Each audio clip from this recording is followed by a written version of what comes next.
Hey everyone, Sonya from Sonya's Quilts and Embroidery back again.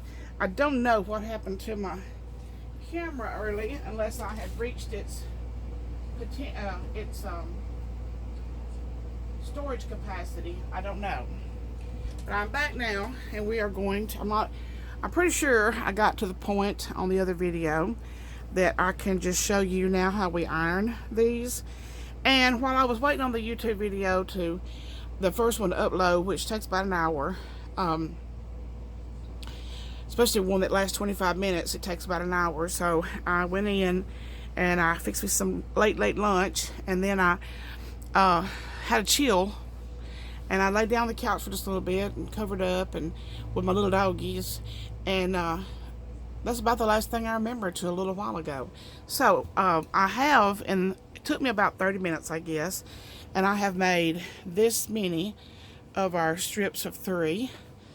And matter of fact, in order for me to do any more of this particular color combination, I'm going to have to cut some more red squares. Alright, what we need to do is we take our strip like this. Now we have almost everything you do, you're going to have a dark square and a light square. And you want to, on the center, those light squares in the center, we're just going to run our iron right, and we're going to push those seams toward the dark. And you need to give your fabric just a little tug. I'll show you what happens if you don't give it that little tug. If you just go in here and go like this right here, you know, and put your darks, you're not opening these seams up as wide as they need to be. If you can see that, where the iron has creased it right there, and it's not opened all the way. So we want to give our fabric a little tug just to open it up all the way. We don't want to pull it too hard, but we want to give it just a little bit of a tug. And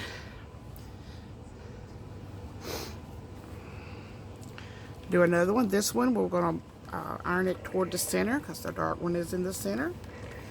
And then when I get the 3 that I need to complete one block, I'll stack these.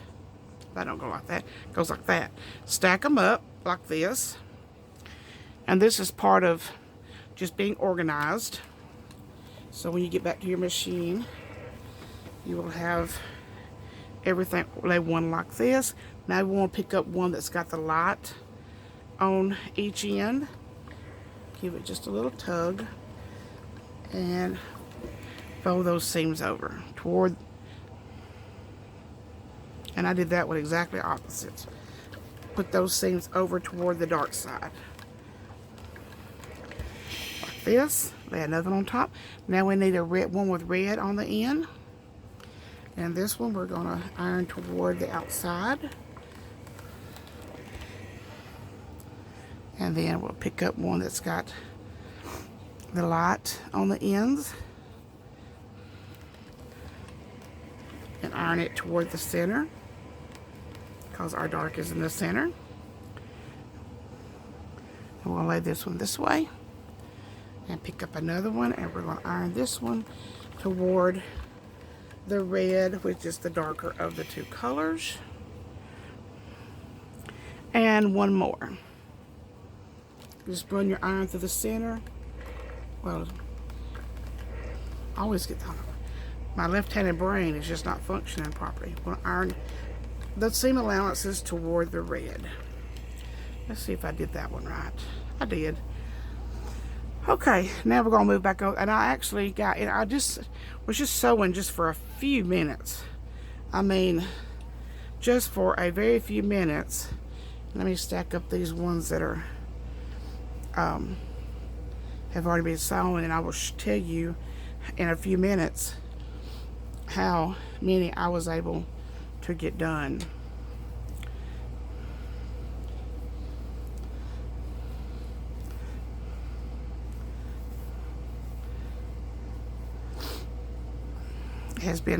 The weather has been very mild here today. I guess that's why I got a chill. I went in the house and the air conditioner was set for like it's 95 degrees, like it has been, and I just drank some tea and I got cold.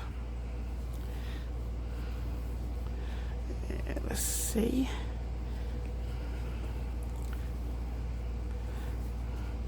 Okay, well, one short, but no big deal. I'll just have to make another one. But if I had one more of these, I would have 1, 2, 3, 4, 5, 6, 7. But I've got some on my machine that I've already sewn together.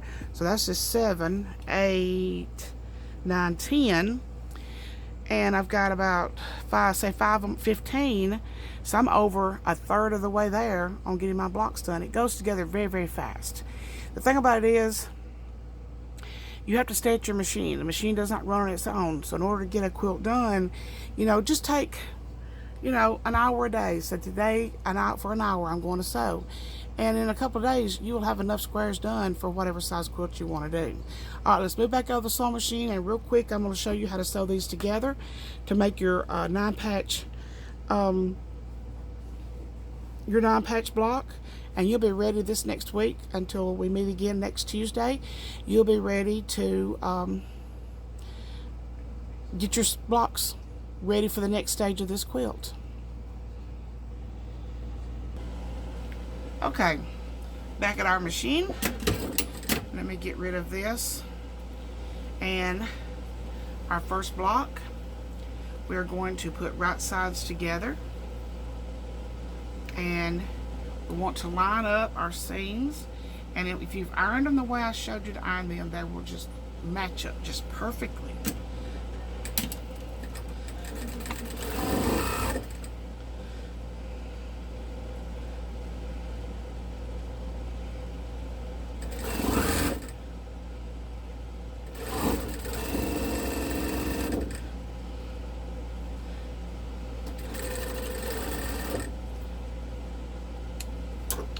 Take the other one and line it up with the light next to the dark.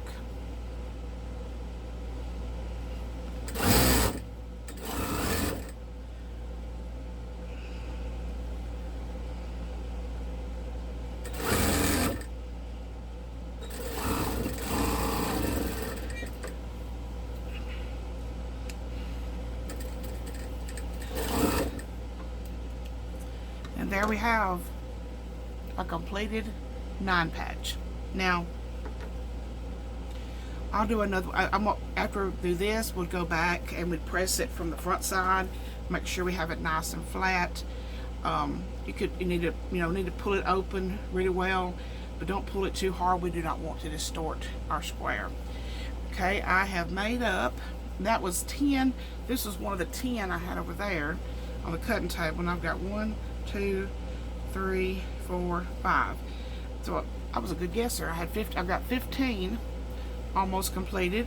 I did 2 of these to show you the difference of when you put the printed, have 5 printed, or have the 4, or have 5 solid. And so that's how I want to do it, because there's 18 squares.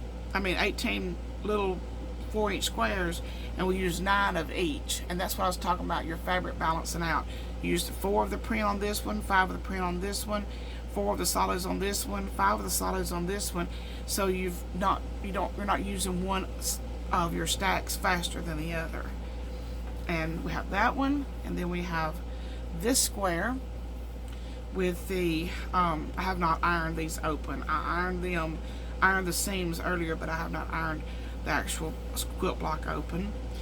Got this color combination, and then we've got the 2 different with the more red on one than the other.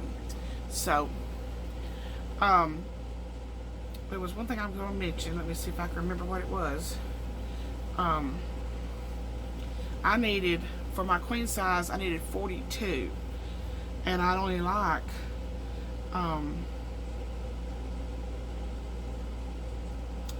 27 more? Let me see, 15 from 42. Oh, my brain's just not functioning this afternoon very well. Yes, I need 27 more.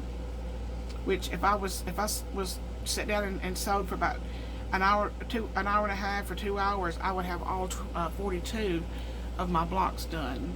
The 9-patch is a very, very early quilt that has been made for years, and I don't know who invented it. But typically, years ago, a quilt did not have to be a thing of beauty. A quilt was made to keep you warm. Back a long time ago, when they had fireplace, kept warm by the fireplace. And I don't know if you've ever tried to keep warm by a fireplace when it's really, really cold, but it's impossible. If you put your butt up next to the fire, then your butt will be warm. But if you are in a bedroom, you're going to be cold. So they were used to keep you warm, and it was not did not have to be a thing of beauty. And they did not throw away anything. They kept every little smidgen of everything they had. And that's where you come up with the crumb quilts and the crazy quilts and all of that. But if you had enough fabric left over, maybe from making your daughter's a Sunday dress or whatever, you might have enough to do 4 or 5 of these particular quilt blocks.